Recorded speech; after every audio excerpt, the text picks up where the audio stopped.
About a year or two ago, some friends and I were enjoying an eerie late-night drive around town. As the night drug on, we found ourselves tired of the usual routes. See, my buddies and I frequently go out driving late and try to get freaked out on the weekends. This time, however, we went out of town a ways into some unfamiliar territory, surrounded by woods. It's around 1 a.m., and we have been pretty much lost, only having a vague sense of the direction home is in. We find some pretty creepy spots and began to get a little jumpy. We start to talk about some legends and stories and get some more and more edge coming in, and loving every second of it. As the night drags on, we end up driving around a bunch of farmland. There's farmland on either side of us, broken up by significant chunks of woods ever so often. There's a railroad track to our left in front of one of the farms. It's late, so no lights are on and we assume everyone's asleep. There are no streetlights in this part of the county either. Anyways, in the distance, in the outline, there's a big object. As we approach it, we discover it's an old cattle truck, large as could be with huge cargo area for transporting livestock. We see and ask Rachel, what in the hell this thing is doing here at this point? No one is around, and our headlights are high enough to where they would shun to the cab and it looked empty. Just as we get off to this thing, it roars to life and the lights flash on. We continue to drive by, thinking, oh, what the hell is going on? And that sure was weird. We all perked up a little bit. As we drive on, I notice in the rearview mirror this thing is following us, even though it is facing the other direction when we drove by. I tell my buddies, and we all think whatever, weird, but whatever. Until we noticed how quick it was approaching us. We were going around 45, and a thing caught up to us like we were riding bikes. My buddy Ian's driving and speeds up to 55, 65, 75. We literally hit 75, and this thing is still outpacing us and covering more ground than we can. It's about 20 yards away when Ian whips into some other back road and a thing goes flying by. After a minute, it loops around and we get back on the same road as before. We stop and look both ways and it looks clear, no truck. As soon as we turn right to the road and we get back on and we start leading us town to town, Ian sees a pair of lights in the distance over the hill thundering towards us. He shouted, "Crap," and I looked back.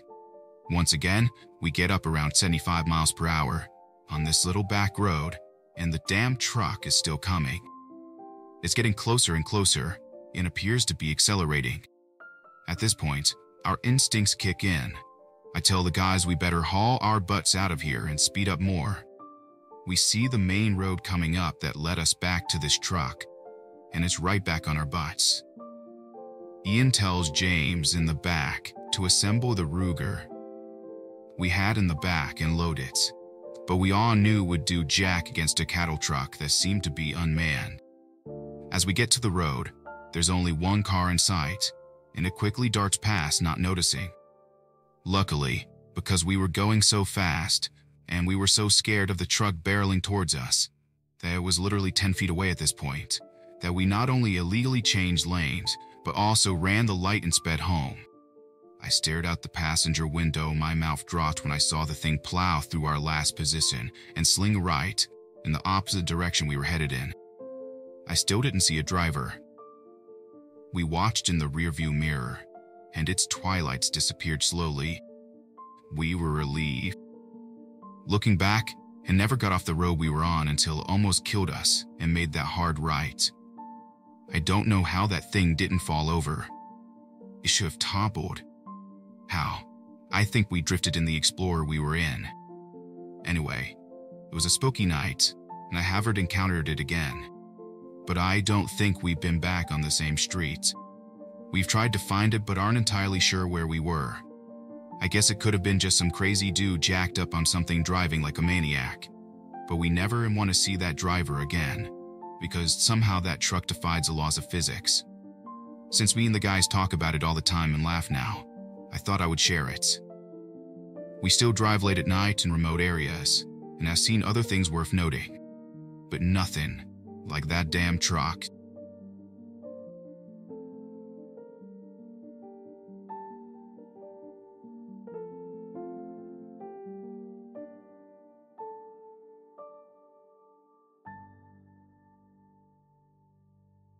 This story takes place about 12 years ago in North Carolina. My neighbor, Jim, and I were catfishing at a lake near our development. It was a beautiful night with a full moon, and we have been having pretty good luck. After a while, we decided to call it a night, so we brought the boat in and cleaned our gear. As we were loading up the truck, we heard the distinct rhythm of an oar striking the water in the distance, getting closer. We hadn't seen any other cars and hadn't heard any other boats launch, which is weird because it's a relatively small lake, and on a still night like this, sounds travel well. Eventually, we saw a bright red canoe emerge from behind some trees paddled by another one of our neighbors, Dan. Dan was an old local whose family was one of the first to settle in our area, way back in the day.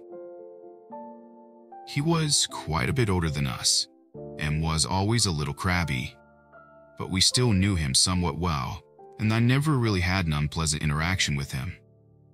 Seeing him out in his canoe, this late, I guess could be a common occurrence. But maybe not quite this late. As he drifted by us, I waved and called out, "Hey, old-timer." He looked at me, smiled, and waved back. I still remember his expression in the moonlight. He was smiling, but his face was very somber, almost like he wanted to say something, but couldn't think of the words. I turned away to load the last of my stuff into my truck. When I looked back, Dan and his right brake canoe, which we'd seen clear as day, were gone. We didn't think much of it, figuring he probably rounded the corner and got behind some more brush. A couple of days later, I was at Jim's house smoking some fish we caught. We were knocking back beers and shooting the shit. At one point, one of us casually brought up how weird it was to see Dan at the lake so late at night. Jim's wife went pale. She went inside and came out with the obituary section. Dan had passed away from a stroke the day before our fishing trip and hadn't been found until the morning after. I'm a very superstitious person, and I think he was trying to tell us something that night. Maybe he wanted us to swing by his place to find him. Maybe he just wanted to have one more moment in his own little paradise. Either way, seeing him that night was an experience that has always stuck with me.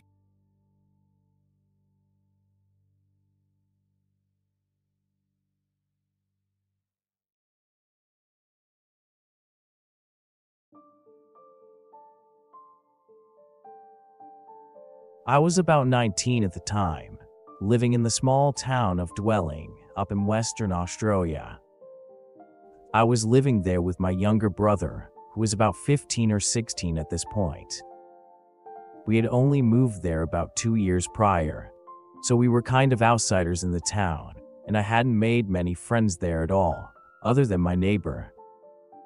This was primarily due to me being a stoner and an ex-drug addict, and preferring my alone time and smoking my weed. However, my younger brother was friends with a few people, and one of those people he was mates with is where half of the story is based on. I should note that I used to hang around in the Jarrah forest, quite deep in, and always off the walking trails, where it was well away from the wandering hiker. I used to grow some dope plants in the forest, so I had to be well away from the public, and it used to send shivers up my spine sometimes with the intense feelings of fear that would come over me some days whilst out walking through the thick, eerie brush. I would usually go with my knife and some smokes and a joint, so I could smoke and keep my nerves occupied with nicotine and the while walking. However, on one occasion, I heard no insects, no birds, no wind, no nothing. It was dead. I was walking back from watering my few tiny little pathetic weed plants when I was starting to get the feeling I was being watched and followed, and an intense fear came over me. So I started walking extremely fast, and I basically was trudging and smashing my way through every plant, scrub, or branch in my way, when I could start to hear the swishing sounds of multiple movements behind the trees around me, like something was leaping and hiding from tree to tree. I was shitting myself as I was fast walking and pushing my way through the looking side to side and trying to catch glimpses of whatever was going through these shadows in between the trees. It went like this for a few kilometers until I made my way out of the thick forest and hit a gravel road which leads onto the main road into the town. That's the end of the encounter. As much of a pussy as I sound, I like to think I was literally scared and I was freaking out the whole time. However, I forgot about this experience pretty quickly and never put much thought into it until a few months later, when me and my little brother and the neighbor kid, who is a brother of my friend, were sitting around in the backyard chilling out, smoking and talking shit, when the conversation went to the subject of the creepiness of the town and the ghost stories of how the land was apparently haunted due to the earlier settlers poisoning the entire tribe of the native Aboriginal people with poison flower and killing all of them. If you ask the Aboriginals, all they speak of the town being cursed and bad luck filled with angry spirits of the people that were there before. Anyway, the neighbor kid was talking of an encounter he had had with one of these shadow figures. He said he was walking down a walking trail and had veered off into an old train tracks where he was walking to a local sesh spot of local teens. It was at this point when he said that he was strolling along when he so happened to look up and see a black shadow figure directly in front of him. He said he was spooked and petrified when he stood there, looking at this thing appear black. He said it stood over 6 feet tall and that it started coming towards him. When he started running away for his life screaming. I wouldn't have taken this word, but I know what I saw that day too, and it was just too eerily similar. I have many other stories of weird encounters in dwelling. One time, I found a black garbage bag in the bush behind one of the neighbor's house whilst I was looking for mushrooms, and when I opened it, I was confronted with a foul odor and a swarm of blowflies, and some rotting meat with a leg bone in there. I'm not sure what animal it could have been, or maybe even if it was human. The weird thing was, there was about 2, maybe 3 of the bags in the area. Each bag was roughly 15-20 meters apart. I decided to walk home and not mess with the rest of them.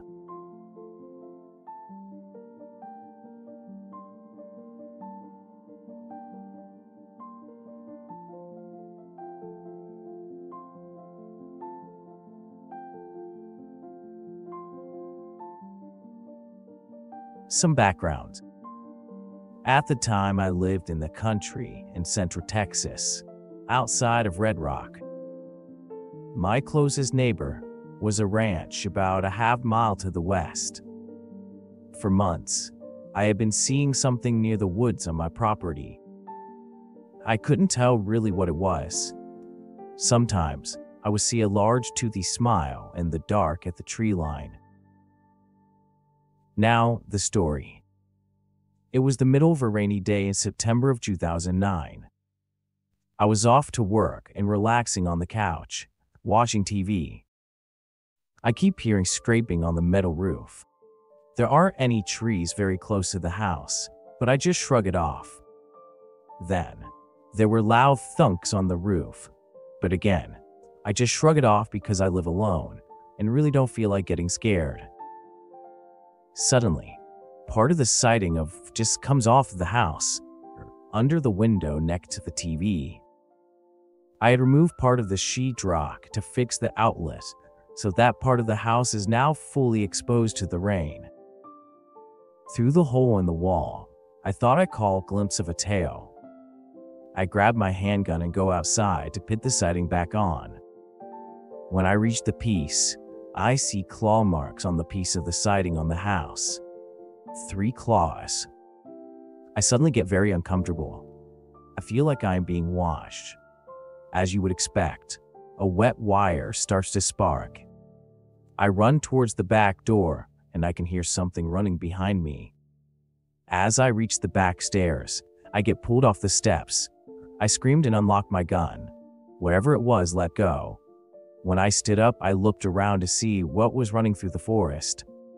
It was running upright, a pale, stormy gray like the sky. It was about 4 foot tall with long arms with 3 claws at the end of each arm. It had a long tail that whipped behind it like an agitated cat. When it was in the trees, it turned around and gave me a toothy smile. I was so scared it felt sick. That thing had set a trap. It wanted me outside. I am a Wiccan and have put protection on my house to keep out the evil. I am guessing that is why it needed me to come outside. During this whole situation, one of my neighbors had been driving by and saw what happened. He left the roadway and drove his truck through my yard to get to me. I was a 21-year-old woman alone in the country. He pulled up only moments after the thing had attacked me and was already in the trees. He was white as a ghost. "Are you okay?" he asked, jumping out of his truck. "Yeah, I think so," I said, feeling a little jizzy. "What in the fuck was that?" he asked, pointing in the direction that thing had ran. I don't know, but it ripped the siding off," I said, pointing to the still sparking wire. I went inside and turned the power off. When I came out, the man had put the piece back on. "You're bleeding," he yelled and pointed to my arm. I looked at my upper arm and calf on my right that each had 3 claw marks. They're not too deep, but now that I see them, they started to hurt. I thanked him and assured him I was okay. He left and I went back in my house. 2 days later, even with the cleaning and covering the cuts, they weren't healing. They seemed to almost be getting worse. My friend came over a few days later. The cuts were pretty bad. She asked what happened and I told her. She went pale and was shaking. I wasn't very fazed by it.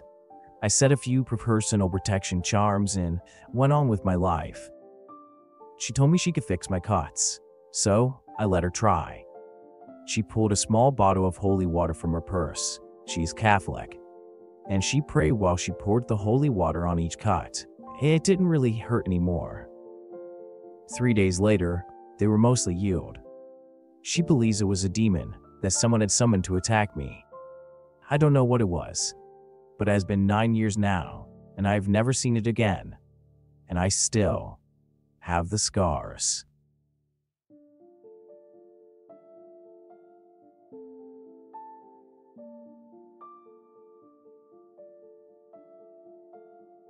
My name is Stefan. I am 44 years of age and currently work as an ethnobotanical bioprospector, living in the remains of the ghost town of Wide Awake along the Continental Divide of Colorado.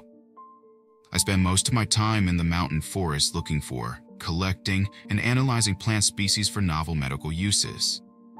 When not out and about, I have a small but bright and comfortable off-the-grid cabin at 10,100 feet, where I live and study the different samples taken on each trip out.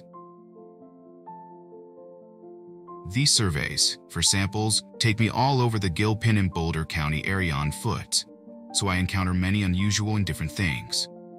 With over 37,000 mines in these 2 counties, I often find odd vehicles, machinery, structures, and sometimes even graves. I report these graves to the Forest Service so that they can be recorded. Sometimes they are reburied in the Denver area, but are often left in place with the Forest Service marker indicating that they should not be disturbed. I have had quite a few run-ins with moose, bear, and elk, but have been mostly successful in avoiding them, and they usually return the favor. Just in case they do not, I carry an Arisaka 99 rifle. These are light, short, and easy to use in heavy brush, without hanging up on anything. I am not a gun nut, like a lot of the locals, but deep woods do require some protection. Better to have and not need, and all that, as they'd say.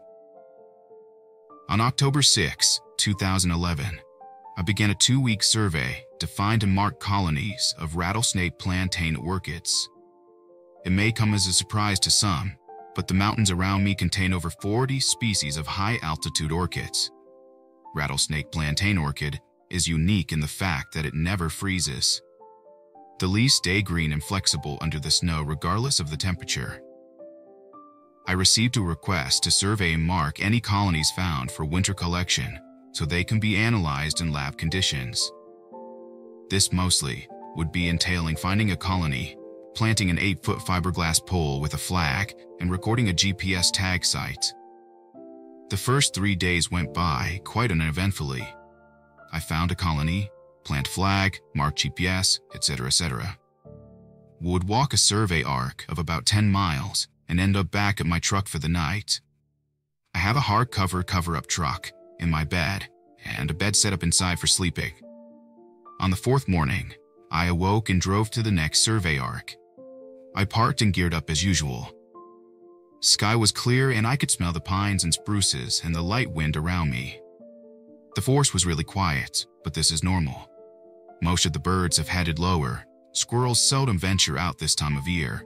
All the insects have died or have gone dormant, and large game have moved on. Nothing but the wind and the occasional distant jetliner could be heard. 4th mile in, and 6th colony site is where I felt some things go bad. Having spent most of my 20s in combat environments, my situational awareness and intuition are quite heightened. As I was getting ready to plant the colony marker, my skin crawled and I felt my stomach drop. I felt like someone or something was sighting in on me. It's been a bit since I'd felt this way, so I had to take a moment to calm my breathing and deal with the adrenaline surge, but quickly got that in line. Clenching my gear tight in case I needed to move fast, I hit the quick release buckle and unslung my Arisaka 99. Keeping the barrel at a 45-degree angle up, I put the back against a Douglas fir and surveyed around the area in a tight arc. Looking left to right, then left to right, I froze. At the edge of a rock scarp, sticking out about 15 feet above the ground, I saw a large shape about the size of a large bear. Twisting the rear safety to off, I slightly level on the shape. It is not desirable to kill an animal when I am the one in his territory, but at 60-some feet, I was not taking the chances. With a sudden surge of motion, the bear stood up. When I say it stood up, it looked like it was getting taller, like its legs had been folded up multiple times and was stretching out to the height of its full 1/3 taller than any bear I've ever seen. The arm seemed to do some unfolding thing until I was looking at a long, limbed, leggy standing shape a few feet shorter than the scarp of the rock it was next to. I had no problem pulling the trigger, and this was not a person. This was not an animal I knew to be in these woods. 4 rounds left my rifle in about 8 seconds, and 60 feet, I did not miss. The large bear shape dropped to all fours and hissed like a broken propane regulator. As weird as it sounds, this threw me off more than any roar or bellow I expected. The inside of the mouth was dark, not pink, and I'm sure I saw 3 canines per side on the top jaw. The bottom jaw, I don't seem to recall. I think I remember seeing a streak of white fur alongside each side of the jaw, but the rest was pretty dark toned. It seemed confused by what just happened more than injured. Taking advantage of the moment, I stepped behind the Douglas fir and pulled my sidearm from my left shoulder holster, pressed my hand against the tree to steady it, and cycled out a clip. I dropped it, slammed another in and unloaded it as well. I dropped the second clip and loaded a third. The creature turned quicker than I thought was possible and moved away quite fast. It sounds weird, but it looked like its skin was loose in a lot of places and flapping, kind of like someone running with a lot of black trash bags flapping around it. It was out of my sight in seconds, and that was that. It was 4 miles in, but I had traveled in an arc, so the road was less than a mile in a straight line downhill. Moving as quick as I could, I cleared about 100 yards and took a quick breather. I cut loose my survey poles, water, and everything else to shed weight. I have no idea how long it took to get back to the road, but I had no problems on the way. I dropped all of my gear on their side of the road, except for my rifle and sidearm. Sprinting down the road, I made it to my truck rather quickly. I was at 10,900-foot altitude, so I was breathing like a locomotive, and my heart was hammering in my ears so loud, I was hard-pressed to hear anything. I started my truck and calmed my heart and lungs. I drove to the mine, and all the way till I got my pack. I stopped there and waited for a minute or two. I inched the truck right to the next drop pack and quickly reached for it, grabbed it and threw it in the passenger seat, slammed the door while looking in at the same time. It took about 20 minutes to reach a paved county road, and I finally felt safe. I haven't been back to that area since. I filed a report that area was not accessible. I feel uncomfortable filing a report like that, but I have no desire to spend any more time in that area of the county. I now do my surveys and collecting with others, and they are quite well armed. No point in taking chances anymore. It is fun to teach people all the plants and how to use them while doing my work.